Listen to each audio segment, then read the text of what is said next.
Imagine turning off the lights in your bedroom, but total darkness never comes.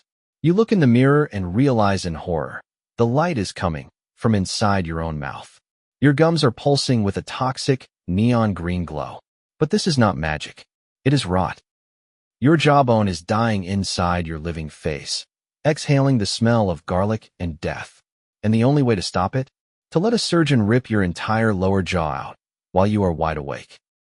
Welcome to Victorian London, where the price of a harmless box of matches was the face of the girl who made it. Imagine waking up in the pitch-black darkness of a tenement room in the East End of London in the year 1888 and realizing that the corner of the room is illuminated not by a candle, but by you. You move to the cracked mirror, heart hammering against your ribs, and open your mouth to find that your gums are emitting a soft, ghostly green phosphorescence that casts long, dancing shadows against your pale skin. This was not a divine miracle or a trick of the gaslight, but the first undeniable signature of a chemical curse that was slowly turning the human body into a living lantern. The source of this luminescence was the same substance that paid the rent, a volatile, waxy solid known as white phosphorus, which clung to the clothes, hair, and hands of the women who worked the assembly lines. At night, these factory girls would walk home through the fog like ethereal spirits, their skirts and hair glowing with a faint, toxic aura that amused the neighborhood children. But the light inside the mouth was different. It was the glow of the jawbone itself, absorbing the poison so deeply that the skeletal structure was becoming chemically active, signaling that the rot had already begun deep within the marrow. This luminescence was a silent scream from the skeleton, a chemical reaction taking place in the very architecture of the face.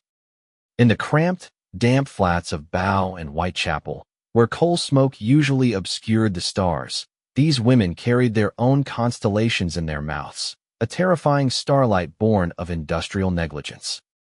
The substance responsible was not some rare, exotic mineral found in a distant mine, but a common, waxy solid that sat in open vats just a few miles away. It was white phosphorus, a volatile element that burned with such ferocity it could not be extinguished by water, only by the suffocation of sand or the absence of air. Yet, every day, thousands of fingers handled it, dipped it, and packed it, unaware that the vapor rising from the heated trays was not merely steam, but a gaseous venom seeking a way into the bloodstream. It found its entry point through the path of least resistance, a cracked tooth, a swollen gum, or a simple cavity. Once inside, it did not travel to the stomach or the lungs. It hunted for calcium, settling into the jawbone with the possessiveness of a parasite finding a host. The glow was the byproduct of a war between biology and chemistry, the energy released as the phosphorus began to oxidize the living bone, turning the foundation of the human face into a slow-burning candle. To the outside observer, the match girls were figures of urban folklore, spectral shapes drifting through the London fog with sparkling hair and clothes that shimmered like fairy dust, a sight that made unsuspecting passers-by stop and stare in wonder. But this was no enchantment, it was contamination. Every sparkle on a skirt was a fleck of poison, and the eerie light emanating from their smiles was the visual evidence of a body being hollowed out from within. They were walking beacons of toxicity, their very presence illuminating the dark streets with the evidence of their own destruction, living ghosts haunting a city that saw them only as cheap labor for a quick flame.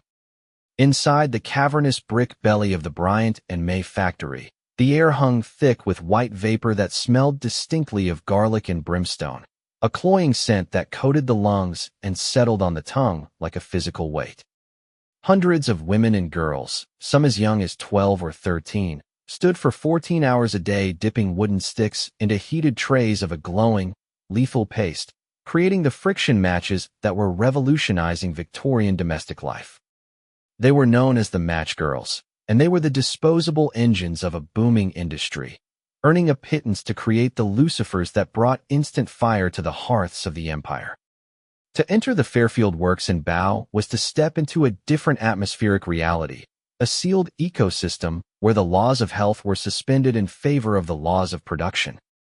The ceiling was lost behind a swirling nebula of steam and chemical particulate, a fog that did not disperse but rather thickened as the shifts wore on, trapping the heat and the fumes against the sweating skin of the workers. The noise was a rhythmic, industrial cacophony of clattering wood, grinding gears, and the low, constant hum of the drying fans, but it was the smell that defined the existence of every soul trapped within those walls. It was a stench that defied simple description, a pungent, savory reek of concentrated garlic mixed with the sharp, biting tang of acid, a smell that clung to hair fibers and wool skirts so tenaciously that a match girl could be identified by her scent alone from 3 streets away. This was the aroma of white phosphorus, the volatile element that served as the magical ingredient for the Strike Anywhere match, a substance so reactive that it had to be kept underwater to prevent it from spontaneously combusting in the air. Yet here, in the dipping rooms and the drying chambers, it was cooked into a paste, heated until it fumed, and stirred by human hands that were unprotected, raw, and constantly exposed. The factory floor was a landscape of repetitive motion and exhaustion, where young women, many of them Irish immigrants living in the crushing poverty of the East End, performed the same mechanical actions thousands of times a day. They grabbed handfuls of splints, double-dipped them into the toxic slurry, and racked them for drying, their faces inches away from the rising vapors that carried the phosphorus directly into their respiratory systems. The owners, wealthy Quakers who publicly championed philanthropy while privately enforcing a regime of draconian fines and low wages, had created a machine that turned human health into dividends. They were fully aware that a safer alternative existed. Red phosphorus, an amorphous form of the element, was non-toxic and stable, but it was more expensive to procure and required a special striking surface on the box to ignite. White phosphorus, by contrast, was cheap, abundant, and volatile enough to ignite on any rough surface, a boot heel, a brick wall, or a table leg, making it the preferred choice for the consumer and the most profitable choice for the manufacturer. This economic calculation was the invisible architecture of the tragedy, a decision made in a boardroom that manifested as a necrotic rot in the jawbones of teenagers. The danger was not a secret. It was an accepted overhead cost. The ventilation in the factory was laughably inadequate, often just open windows that were frequently ordered shut to prevent drafts from blowing the drying matches or extinguishing the gas jets, effectively turning the workrooms into gas chambers where the concentration of phosphorus fumes reached levels that would today require a hazmat suit. But the most insidious aspect of the factory routine was not the breathing, it was the eating. There were no separate break rooms, no wash stations with hot water and soap to scrub the chemical from their skin, and certainly no understanding of cross-contamination. When the whistle blew for the brief midday meal, the women simply sat where they worked, pulling bread and cheese from their pockets with hands that were stained a vibrant, luminescent yellow. They ate their meager lunches at their workbenches, their fingers stained with the phosphorus paste, unknowingly ingesting the poison with every bite of bread, feeding the necrosis that was waiting to bloom. The bread acted as a sponge, wiping the lethal residue from their fingertips and delivering it directly to the gums and the bloodstream. It was a ritual of self-cannibalization driven by hunger, where the very act of sustenance became the method of delivery for the toxin. They were seasoning their food with the instrument of their own destruction, swallowing microscopic amounts of a poison that did not kill instantly, but accumulated in the body with the patience of a predator. The phosphorus was chemically similar to calcium, and the human body, in a tragic case of biological mistaken identity, welcomed it, absorbing the toxin and depositing it into the skeletal structure. It sought out the bones, specifically the jawbone, where the blood flow was high and the turnover of bone tissue was rapid. Week after week, month after month, the match girls marinated their skeletons in the fumes and the paste, their bones slowly becoming brittle and saturated with the chemical. The factory environment was so saturated with the substance that the workers themselves became phosphorescent. In the dark of the winter evenings, they would leave the factory glowing like ghosts, their breath visible as a faint, greenish mist. This bioluminescence was seen as a novelty, a strange quirk of the trade, but in reality, It was the visual signature of a body that had absorbed so much poison it was beginning to emit light. The supervisors and foremen, men who walked the floors to ensure quotas were met, would penalize the girls for a dropped tray or a dirty workbench, deducting shillings from wages that were already starvation level. But they never penalized the lack of safety gear or the toxic dust that coated every surface like snow. The pressure to produce was relentless, driven by a Victorian society that demanded light and convenience at any cost. Every time a match was struck in a London parlor, igniting with a sharp hiss and a flare of yellow flame, it was the end product of this toxic cycle, a spark of civilization paid for by the bone and flesh of the East End. The contrast was stark and horrifying.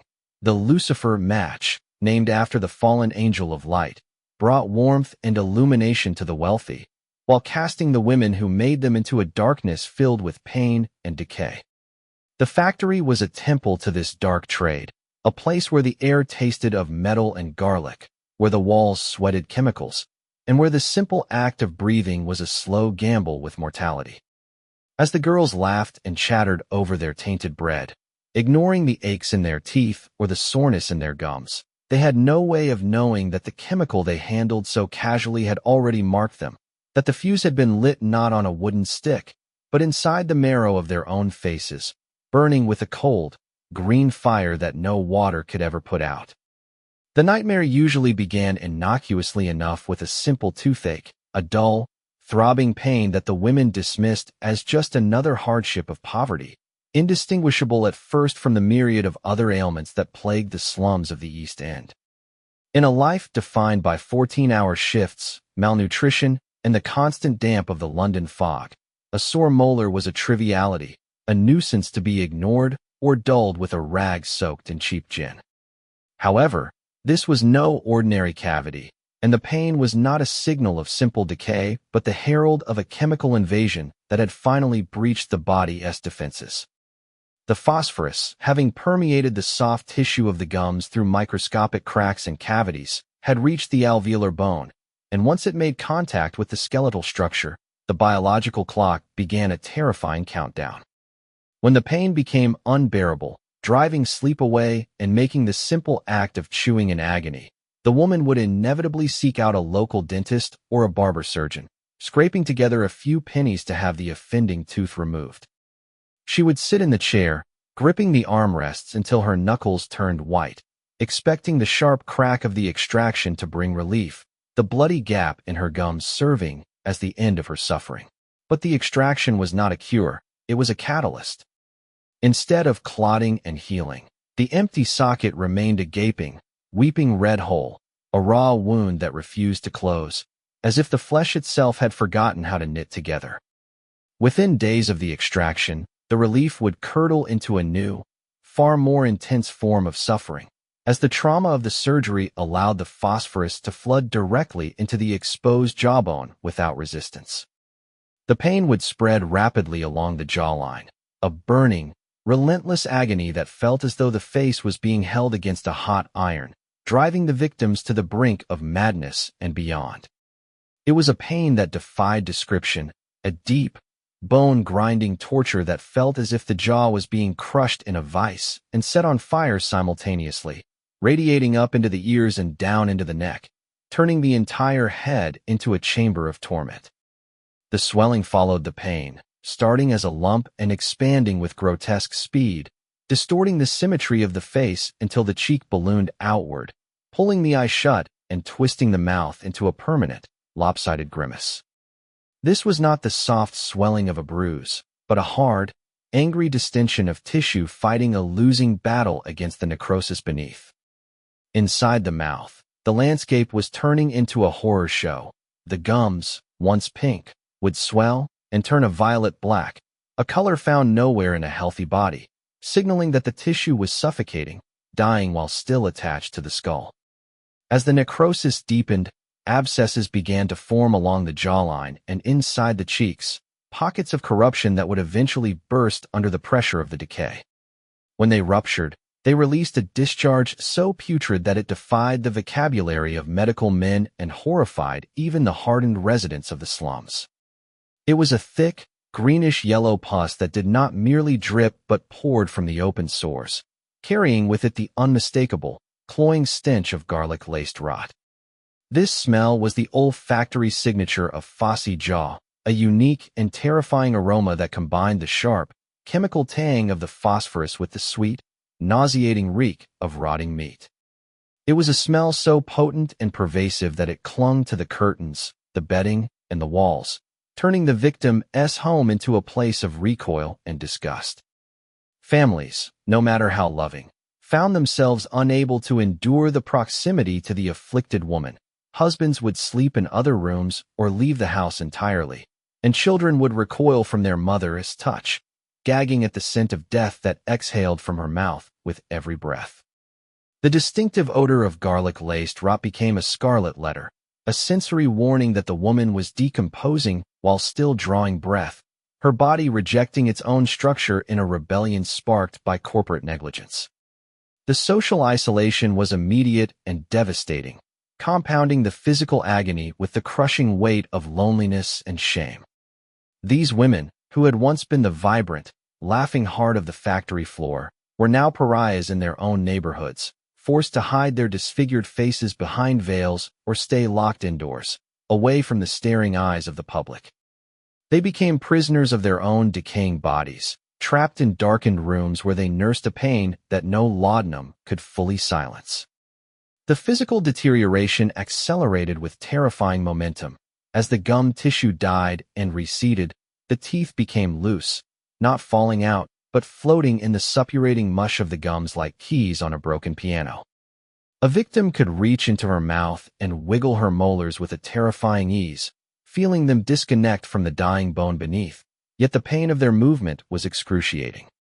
The jawbone itself, deprived of its blood supply by the chemical action of the phosphorus, began to die in sections, a process known as sequestration. The dead bone became a foreign object within the face, a jagged, rotting splinter that the body desperately tried to expel, pushing it through the thinning skin of the face or into the mouth, creating fistulas, permanent holes through the cheek that leaked pus and saliva constantly. In the silence of their confinement, the horror took on a supernatural quality. The discharge that seeped from their wounds was not just foul. In the pitch black of the night, it glowed. The phosphorescence that had once been a novelty on their skirts was now emanating from the fluid draining from their faces, a ghostly, bioluminescent reminder that the poison was still active, still burning, still working its way through the calcium of their existence. The women were rotting alive, their faces slowly collapsing inward as the structural integrity of the skull gave way to the chemical sludge. They were living testimonies to a crime that was being ignored by the magistrates and the factory owners, breathing evidence that the price of the empire's convenient fire was the slow, agonizing dissolution of its daughters. The doctor's visits became exercises in futility, as there was no salve or poultice in the Victorian pharmacopoeia that could halt the chemical reaction once it had seized the bone. The only treatment offered was a frequent washing of the mouth with disinfectants that stung like acid on the raw flesh, or the application of leeches to reduce the swelling, a medieval practice that did nothing but drain the strength of women already wasted by fever and starvation. They were left to endure the unendurable, waiting for the bone to die completely so that the surgeons could do the unthinkable, all while the sweet, sick smell of their own decay filled the room, a constant, suffocating reminder that they were being digested from the inside out by the very industry that promised them a living. As the weeks dragged into months, the pathology of the disease shed its initial disguise of a mere dental ailment and revealed its true, horrific nature, transforming the victim's face into a grotesque landscape of suffering that no amount of linen bandages or veil could adequately conceal. The initial swelling, which had begun as a tender lump along the jawline, mutated into a monstrous, hardened mass that distorted the facial features beyond all recognition, obliterating the symmetry that defines human beauty and replacing it with a lopsided, swollen abomination. The white phosphorus had induced a condition medically known as phosphorus necrosis of the jaw, a clinical term that felt far too sterile for the nightmare it described, but on the cobblestone streets of the East End, It was whispered about simply and fearfully as phossy jaw. This was not merely an infection. It was a chemical execution of the skeletal system. The poison, having saturated the porous architecture of the mandible, acted as a vasoconstrictor of the most brutal kind, slowly choking off the blood supply to the bone until the tissue suffocated and died. The mandible, the very hinge of speech and sustenance, perished completely while still encased in the living, feverish flesh of the face, effectively turning the jawbone into a massive foreign object, a piece of dead, rotting mineral that the body recognized as an enemy and tried violently to expel. The biological violence of this rejection was absolute. The body, sensing the necrotic presence of the dead bone, launched a massive inflammatory response, sending waves of white blood cells and fluid to the site in a desperate, futile attempt to dissolve the intruder. The result was a pressure cooker of biological waste, a swelling so severe that the skin over the jaw stretched to the glistening breaking point, becoming translucent and tight as a drumhead. The eyes were pushed upwards and shut by the encroachment of the cheek, blinding the victim on one side, while the lips were dragged open in a permanent, distorted snarl, exposing the gums which had receded to reveal the roots of teeth that hung loosely in the decaying slush. The structural integrity of the face collapsed. Without the support of the living bone, the chin receded or shifted, and the entire lower face took on a fluid, unstable quality, as if the skull itself was melting under the heat of the fever. It was a slow, agonizing erasure of identity, where a young woman's face, once her only currency in a world that valued women for their appearance and labor, collapsed inward, her beauty and her future dissolved by the very chemical she had spent her youth packaging for strangers. Then came the rupture. The skin, unable to contain the volume of pus and the sharp, jagged edges of the splintering bone, would finally split open, not with a clean cut, but with a tearing, ulcerated breach that refused to heal. Through these fistulas, the true horror of the condition became visible to the naked eye. The dead bone, known to the surgeons as the sequestrum, began to emerge through the flesh, a gray, porous, and pitted substance that looked more like pumice stone or coral than human anatomy. It was a terrifying inversion of the natural order, where the skeleton, usually the most hidden and protected part of the self, was forcing its way out into the open air. The pain of this emergence was blinding, a constant sensation of being stabbed from the inside with a dull knife, as the sharp spicules of the dying jaw tore through the sensitive nerves and muscles of the cheek. The victim was forced to live with the sensation of her own body dismantling itself, spitting out pieces of her skull shard by shard, or, in the worst cases, pushing the entire lower jaw forward in a single, necrotic mass. In the darkness of the sickroom, where the curtains were drawn tight to spare the neighbors the sight of the affliction, the horror took on a spectral, supernatural dimension that terrified even the most hardened medical men. The dead bone, saturated with the white phosphorus it had absorbed over years of factory work, did not simply rot, it glowed. When the gas lamps were extinguished and the candle flames snuffed out, the open wounds on the woman's face would emit a faint, greenish-white luminescence. This was the chemiluminescence of the phosphorus reacting with the oxygen in the air, a chemical ghost light that illuminated the depth of the necrosis. The victim could look into a mirror in the pitch black and see the jagged outline of her own dead jawbone shining through the torn flesh of her cheek, a lantern of death burning inside her own head. It was a terrifying, psychotropic vision, a moment where the industrial and the biological merged into a single nightmare image. The glow was not heat, but light, cold, toxic, and undeniable. It cast long, eerie shadows across the pillows and the walls, marking the sufferer not just as an invalid, but as a cursed thing, a creature transforming into something other than human. The psychological toll of this transformation was as devastating as the physical pain. These women, many of them in their late teens or early 20s, watched as their reflections became the stuff of nightmares. The mirrors were often covered or turned to the wall, for the sight of the glowing, rotting visage was enough to induce hysteria. They were no longer the girls who had laughed on the factory floor, They were medical curiosities, monsters to be pitted or shunned. The smell of the necrosis, now emanating from the exposed bone, was overpowering, filling the room with the heavy, sweet scent of corruption that signaled the presence of gangrene. It was the smell of the grave, exhaled with every breath. The sequestrum, eventually separated entirely from the living tissue, floating free within the abscess of the face, held in place only by the stubborn refuse of the skin. At this stage, the jaw was no longer a part of the body. It was a prisoner within it, a toxic relic of the factory that had claimed ownership of the woman's flesh. The glowing bone served as a beacon of the industry's sins, a shining, irrefutable proof that the profit of the match barons was built on the foundation of dissolving faces. The identity of the victim was consumed by the disease. She was no longer a daughter, a sister, or a wife. She was a case of phosphy jaw, a vessel for a chemical reaction that continued to burn with a cold, green fire long after her spirit had been broken by the agony. The only known cure was a procedure so barbaric it belonged in a medieval dungeon rather than a modern hospital. Yet it was the only alternative to a slow, septic death that would inevitably spread from the jaw to the brain. When the poultices failed and the mouthwashes proved useless, the afflicted woman was brought to the surgical theater, a cold, tiled room that smelled of carbolic acid and the metallic tang of dried blood. The decision to operate was not made lightly, for the mortality rate of the surgery itself was terrifyingly high, but the alternative was a certainty of death by blood poisoning or meningitis.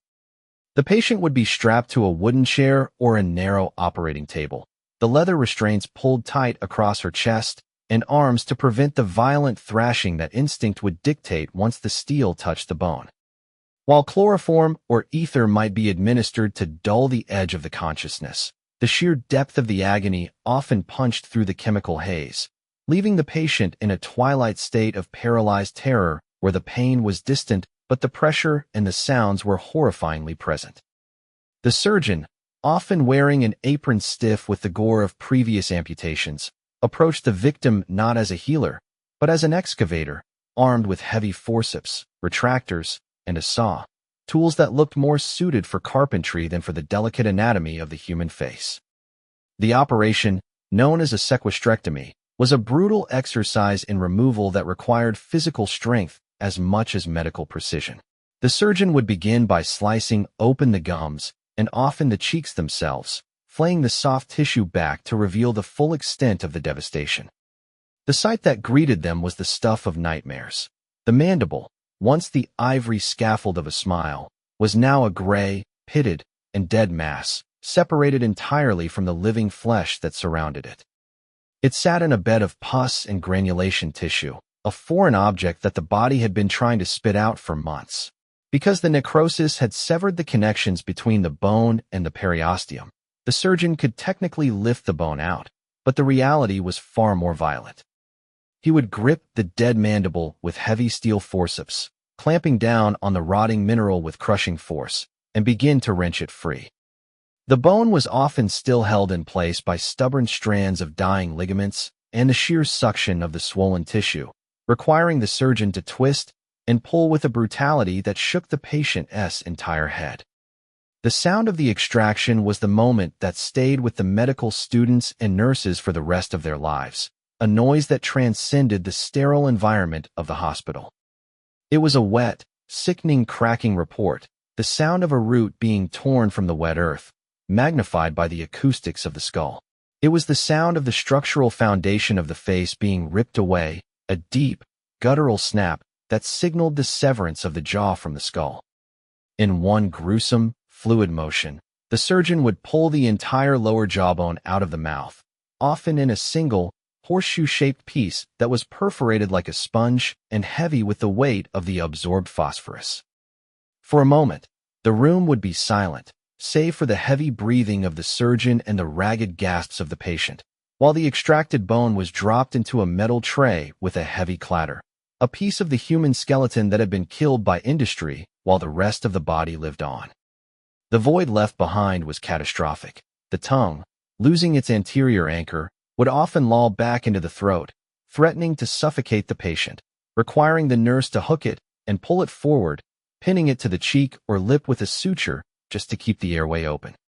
The immediate aftermath of the surgery was a scene of devastation that resembled a battlefield injury more than a medical recovery.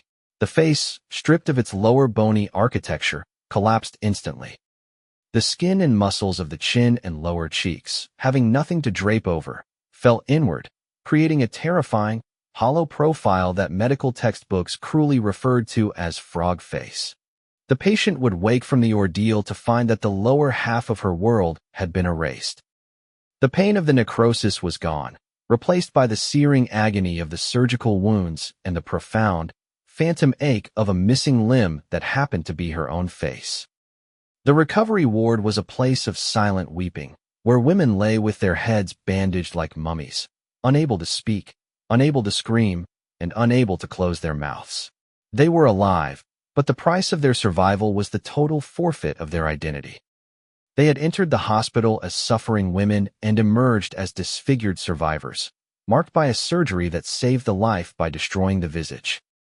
In the hushed, velvet-draped drawing rooms of the wealthy West End, far removed from the screaming misery and the chemical fog of the East End slums, the evening ritual of comfort played out with a terrifying disconnect from its source. Here, the air did not smell of garlic and rotting bone. It smelled of beeswax polish, leather-bound books, and the subtle, earthy aroma of expensive tobacco. A gentleman, settled deep into a winged armchair that cost more than a match girl could earn in a lifetime of labor, would reach out a manicured hand to the mahogany side table. There, resting on a silver tray, sat a small, cheerful box of Bryant and May matches, its label a colorful promise of domestic utility and modern convenience. He would slide the drawer open with a satisfying friction, the cardboard container revealing its neat rows of wooden soldiers, each tipped with a bulb of red or white paste. To him, these were not instruments of torture or capsules of poison. They were simply tools, mundane and disposable, as insignificant as a grain of sand. He would select a single match, his fingers brushing against the combustible tip without fear, unaware that he was touching the very substance that had dissolved the face of the woman who packed it. The ignorance was absolute and comfortable, a silence bought with the noise of the factory floor, allowing the end user to enjoy the light while remaining blind to the darkness that produced it. He would strike the match against the rough strip on the side of the box, a motion that took less than a second. Yet in that microscopic moment of friction, a violent chemical history was reenacted.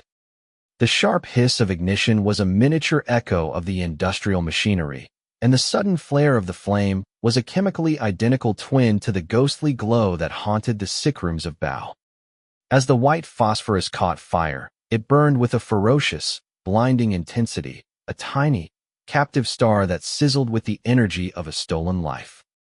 The flame was beautiful in its violence, casting a warm, golden glow across the gentleman's face, illuminating his eyes and the smooth skin of his jaw, a jaw that was intact, healthy, and hidden beneath flesh that had never known the bite of necrosis. He brought the flame to the bowl of his pipe, the fire dancing eagerly as he drew breath, pulling the heat down into the tobacco. The smoke that curled up from the pipe was blue and fragrant, a stark contrast to the thick, yellow clouds that choked the factory floor, yet they were born of the same spark. In the quiet of his library, he was engaging in a communion of consumption, inhaling the byproduct of a trade that required human sacrifice to function. The match burned for only a few seconds, a fleeting moment of utility, but in that brief flash of light, the energy of a stolen future was released, the phosphorus burning bright and hot, just as it had in the marrow of the woman whose jaw now sat in a glass jar of formaldehyde on a medical shelf. As the flame traveled down the wooden splint, threatening to burn his fingers, the gentleman would casually flick his wrist, extinguishing the fire with a puff of air before tossing the charred remains into the fireplace. The blackened, twisted stick landed among the ashes of the hearth, a piece of debris that looked disturbingly like a charred bone, discarded and forgotten. He did not watch it land. His attention had already returned to his newspaper or his brandy, the transaction complete. He was unaware that he was discarding a splinter of a human tragedy, a physical artifact that connected him directly to the disfigured outcasts hiding in the shadows of the city. The warmth of his home, the light that allowed him to read, and the fire that cooked his meals were all purchased with the slow, glowing decay of a generation of daughters who had been eaten alive by the light. The match was a vessel of transfer, moving the suffering from the poor to the comfort of the rich, scrubbed clean of the blood and the pus by the time it reached the consumer's hand. The tragedy of the match girls was not just in their pain, but in the invisibility of their sacrifice. The society that celebrated the march of industrial progress and the wonders of chemistry did so by standing on a foundation of dissolving bones, looking upward at the electric lights and the gas lamps while refusing to look down at the graves they were digging. The phosphorus that killed them did not disappear. It merely changed forms, moving from the jaw of the worker to the hearth of the master, a cycle of consumption that turned human beings into fuel. Years later, when the strikes would finally come and the laws would finally change, the boxes of matches would remain, silent witnesses on the mantelpieces of London. But for now, in the year 1888, the fire in the grate crackled warmly, the gentleman exhaled a cloud of contented smoke, and the city slept, oblivious to the fact that its dreams of modernity were being lit by the glowing, dying faces of its children. The horror was not just in the disease, but in the indifference of the flame, a light that shone just as brightly for the man who bought it as it did for the girl who died making it, burning without judgment, without mercy, and without memory. These women survived, but they were left to live as outcasts in a society that equated beauty with morality and disfigurement with sin or disease. Returning to the world outside the hospital gates was a transition from acute physical torture to chronic social execution. They were forced to eat only soft foods for the rest of their lives, gruel, mashed vegetables, and sops of bread soaked in milk, because the mechanics of chewing had been surgically removed along with the bone. They could no longer bite an apple, chew a piece of meat, or even articulate words clearly, their speech reduced to a slur that made them difficult to understand. The lower face was a chaotic ruin of soft flesh that drooled constantly, requiring them to carry handkerchiefs to wipe away the saliva that their bodies could no longer contain. They became the ghosts of the East End, figures who walked with their heads down, faces hidden in shawls, avoiding the gaze of strangers who would recoil in horror at the sight of the collapsed profile. They were the living, breathing wreckage of the Victorian industrial machine, women who had literally given their smiles to the production line, their hollow faces a permanent, silent testament to the price of a box of matches. They had been carved out by the greed of the factory owners, their beauty excised by the forceps of necessity, leaving behind a void that no amount of settlement money or apology could ever fill.